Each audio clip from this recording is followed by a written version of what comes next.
നടക്കുവാനോ പിന്നിൽ നടക്കുവാനോ അല്ല ഞാൻ ഇഷ്ടപ്പെടുന്നത്. കൂടെ നടക്കാനാണ്, ഒപ്പം നടക്കാനാണ്. വളരെ പ്രശസ്തമായ ഒരു സിനിമയിലെ ഹൃദയഹാരിയായ ഒരു പ്രണയ വാചകമാണിത്. ഡിയർ ഫ്രണ്ട്സ്,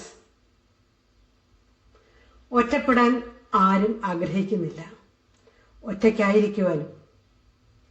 എന്നാൽ തങ്ങൾ ഒറ്റപ്പെട്ടു പോയി എന്ന ചിന്തയാൽ ജീവിതത്തിൽ നിന്ന് ഒളിച്ചോടുന്ന അനേകം പേരുടെ കഥകൾ നമ്മൾ ഈ നാളുകളിൽ വായിക്കുകയാണ്. പലപ്പോഴും മനസ്സിനെ സ്പർശിച്ച് ഒരു വലിയ വിതുമ്പലായി ഇത് കടന്നു പോകുന്നു. ആത്മഹത്യ ഒന്നിനും പരിഹാരമല്ല എന്ന് മനഃശാസ്ത്രജ്ഞന്മാർ പറയുമ്പോഴും ജീവിതത്തിൽ നിന്ന് ഒളിച്ചോടുന്നവരുടെ എണ്ണം പല കാരണങ്ങളാൽ കൂടിക്കൊണ്ടിരിക്കുക.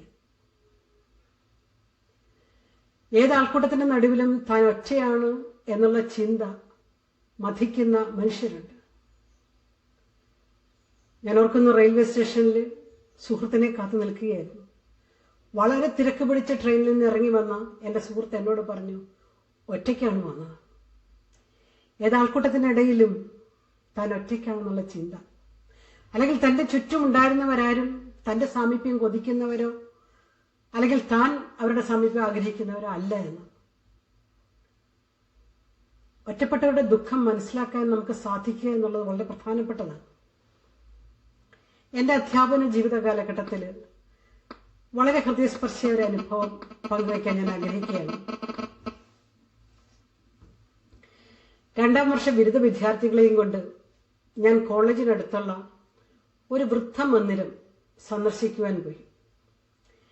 ഞങ്ങൾ ഈ കോളേജ് അധ്യാപകരുടെ ജോലിയെ UGC പോലുള്ള ഉന്നതാധികാര സമിതികൾ, ഉന്നത വിദ്യാഭ്യാസ സമിതികൾ നിർവചിക്കുന്നത് 3 തലങ്ങളിലായിട്ടാണ്: ടീച്ചിങ്, റിസർച്ച്, എക്സ്റ്റൻഷൻ.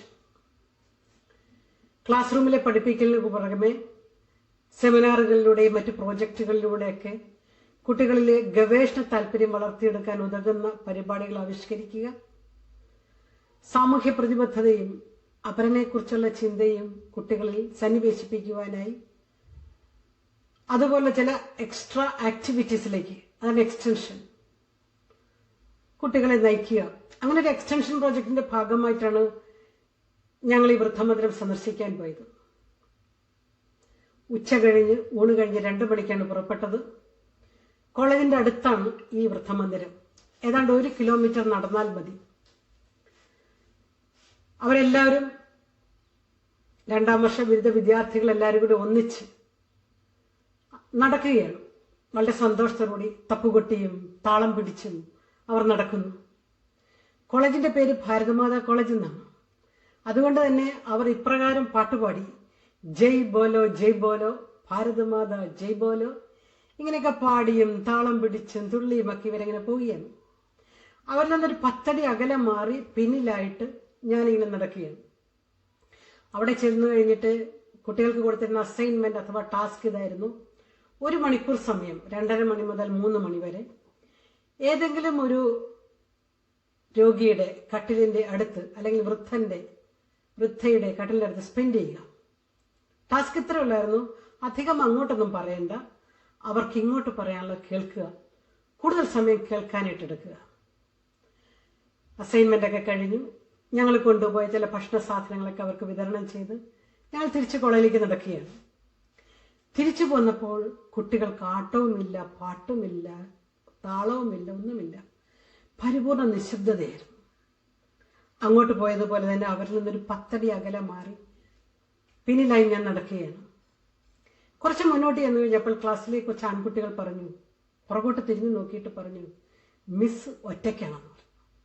അവർ നിന്നു, എന്നോടൊപ്പം സംസാരിച്ചുകൊണ്ട് കോളേജിലോട്ട് പോന്നു. അങ്ങോട്ട് പോയപ്പോൾ ഞാൻ ഒറ്റയ്ക്കാണെന്ന് അവർക്ക് തോന്നിയില്ല.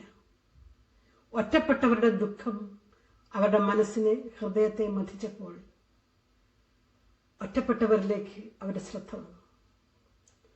ക്ലാസ്സിൽ വന്നു.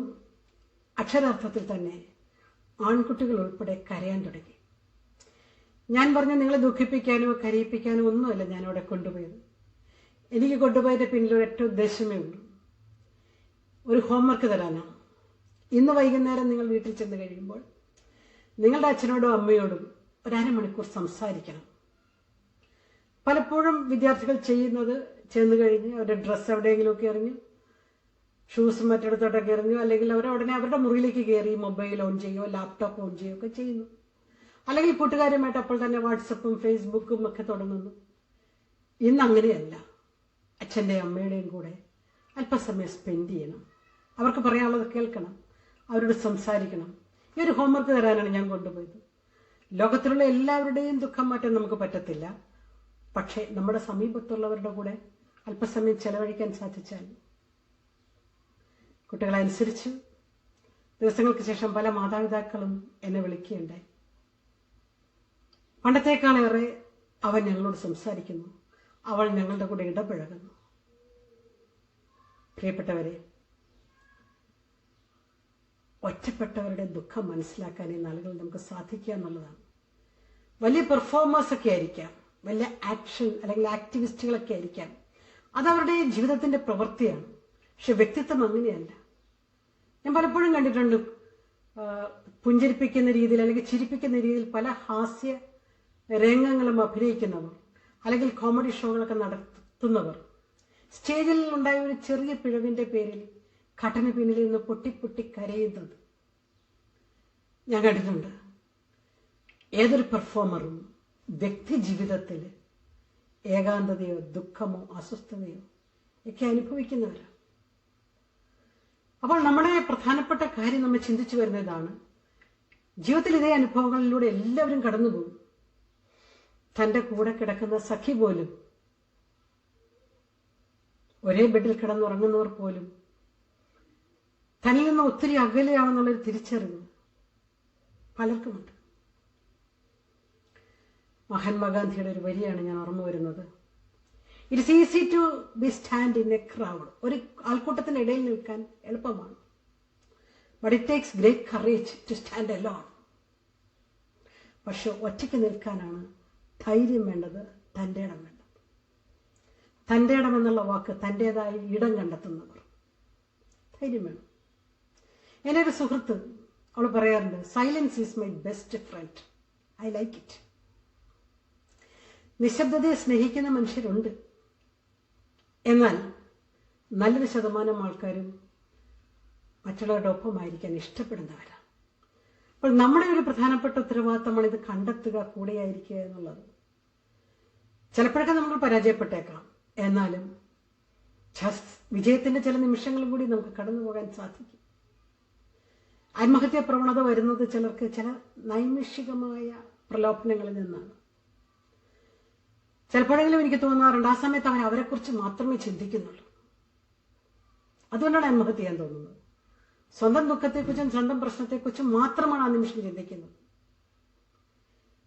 എൻ്റെ ഒരു സുഹൃത്ത് ഒരിക്കൽ പറഞ്ഞു, വീട്ടിലിങ്ങനെ ഒറ്റയ്ക്ക് ഇരിക്കുമ്പോഴേ ജീവിതത്തിൽ ഓരോ പ്രശ്നങ്ങൾ ആലോചിക്കുമ്പോൾ എനിക്ക് ചാകാൻ തോന്നും.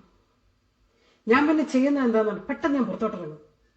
ഏതെങ്കിലും കടയിൽ ചെന്ന് കുറച്ച് പച്ചക്കറിയൊക്കെ മേടിക്കും. വേണ്ടിയിട്ടല്ല, പുറത്തിറങ്ങി 2-3 പേരെ കണ്ടു കഴിയുമ്പോൾ എൻ്റെ മനസ്സിലെ ചിന്തകൾ കടന്നു പോകും. ഒരു ഫോൺ കോൾ, ഒരു വാക്ക്, ഒരു നോട്ടം, ഇത്രയും മതി ചിലരെയൊക്കെ ജീവിതത്തിലേക്ക് കൊണ്ടുവരാൻ. ചിലർക്ക് ചില നിമിഷങ്ങളിൽ ഓവർടേക്ക് ചെയ്യാനും കടന്നു പോകാനും സാധിക്കുന്നവരുണ്ട്. എൻ്റെ ഒരു സുഹൃത്തിൻ്റെ ഭർത്താവ്, അവൾ ചെറുപ്പത്തിലെ തന്നെ ആയിരുന്നപ്പോൾ തന്നെ മരിച്ചു. ഏതാണ്ട് 24 വയസ്സിൽ തന്നെ അവൾ വിധവയായി മാറി. അവൾ എങ്ങനെ ഈ ദുഃഖത്തെ താങ്ങും സ്വീകരിക്കും എന്നൊക്കെ ഓർത്ത് ഞാൻ അവളുടെ അടുക്കൽ ചെന്നു. ആ ശവസംസ്കാര ചടങ്ങിൽ പങ്കെടുത്തുകൊണ്ടിരുന്നപ്പോഴെല്ലാം അവൾ വളരെ അക്ഷോഭ്യയായി, വളരെ നിർവികാരിയുമായി നിൽക്കുന്നത് കണ്ടു. അതിനുശേഷം ഞങ്ങൾ കുറച്ച് സംസാരിച്ചു. അവൾ പറഞ്ഞു, I M sad about only one thing. അവിടെ 6 മാസം പ്രായമുള്ള മുട്ടിലെഴയുന്ന ഒരു കൊച്ചിനെ നോക്കിക്കൊണ്ട് അവൾ പറഞ്ഞു, ഷീ ഹാസ് നോ ഫാദർ. തൻ്റെ ദുഃഖം അവൾ വലുതായിട്ട് കാണുന്നില്ല. താൻ ഒറ്റപ്പെട്ടു പോയി എന്നുള്ളവർക്ക് വിഷയമല്ല, പക്ഷേ സ്ഥായിയായ മറ്റൊരു ദുഃഖത്തിലേക്ക് മാത്രമാണ് അവൾ ചിന്തിച്ചത്. ഇതൊരു വലിയ മനഃശക്തിയാണ്, ജീവിതത്തെ സധൈര്യം നേരിടാനുള്ളൊരു ശക്തി. ഇങ്ങനെ സധൈര്യം നേരിടാൻ എല്ലാവരെയും കെൽപ്പുള്ളവരാക്കാൻ സാധിക്കും. താലോലിക്കാൻ കുറച്ച് സ്വപ്നങ്ങളും സ്നേഹിക്കാൻ ചുറ്റും കുറച്ച് മനുഷ്യരും,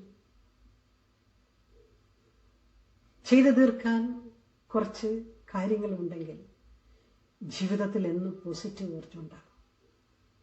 സ്നേഹിക്കാൻ ചുറ്റുപാടും കുറച്ച് മനുഷ്യരും, താലോലിക്കാൻ ഒരു സ്വപ്നവും, ചെയ്തു തീർക്കാൻ ചില കടമകൾ, പർപ്പസ് ഡ്രിവൺ ലൈഫ് എന്നൊക്കെ പറയും. ആ ഒരു പർപ്പസ് ഡ്രിവൺ ലൈഫിൽ നെഗറ്റിവിറ്റിയെ നമ്മൾ മാറ്റുന്നു, പോസിറ്റിവിറ്റിയെ സ്വീകരിക്കുന്നു. അതെല്ലാം മനക്കരുത്താണ് ഉണ്ടാകേണ്ടത്, അല്ലെങ്കിൽ ഉണ്ടാക്കേണ്ടത്. മറ്റുള്ളവരെ കുറിച്ച് ചിന്തിക്കുന്നവർക്ക് ജീവിതത്തിൽ നിന്ന് ഒളിച്ചിടാൻ പറ്റില്ല. മറ്റുള്ളവരെ കുറിച്ചുള്ള ചിന്ത ഒരു ഗ്രഹാതുരത്വം പോലെ നമ്മൾ നിറയണം. അവിടെയാണ് ജീവിതത്തിൻ്റെ ധന്യത. ഈ ധന്യതയിലേക്ക് നടന്നെടുക്കുവാൻ നമുക്ക് സാധിക്കണം. നടന്നെത്തിക്കുവാൻ, മറ്റുള്ളവരെയും അടുപ്പിക്കുവാൻ നമുക്ക് സാധിക്കണം. അതിന് നമ്മളിലേക്ക് ഒതുങ്ങാതെ അപരനിലേക്ക് കടന്നു ചെല്ലുന്നൊരു ജീവിത ശൈലി സ്വന്തമാക്കണം. ഈ ജനാലയ്ക്കപ്പുറം മറ്റൊരു ലോകമുണ്ട് എന്ന ചിന്ത. ജയിലിൽ കിടന്നുകൊണ്ട് കുറ്റവാളി ജനാലയിൽ കൂടി പുറത്തോട്ട് നോക്കിയപ്പോൾ ഒരാൾ ആകാശം കണ്ടു, സുന്ദരമായ അതിൻ്റെ നീലിമയും കണ്ടു. മറ്റൊരാൾ റോട്ടിലേക്കാണ് നോക്കിയത്, ചെളിയാണ് കണ്ടത്. എന്ത് കാണുന്നു എന്നുള്ളതാണ് പ്രശ്നം. ഈ ജനാലയ്ക്കപ്പുറം മറ്റൊരു സുന്ദരമായ ലോകം എന്നെയും നിങ്ങളെയും കാത്തിരിക്കുന്നുണ്ട് എന്ന ചിന്ത നമ്മളെ നാളുകൾ ഭരിക്കണം. ഓർക്കുക, നമുക്ക് എന്തൊക്കെ ചെയ്യാൻ സാധിക്കും അഥവാ സാധിച്ചു എന്നതിലല്ല നമ്മുടെ ശക്തി, മറിച്ച് നമുക്ക് എന്തിനെയൊക്കെ ഓവർടേക്ക് ചെയ്യാൻ സാധിച്ചു എന്നതിലും കൂടിയാണ്. നന്ദി.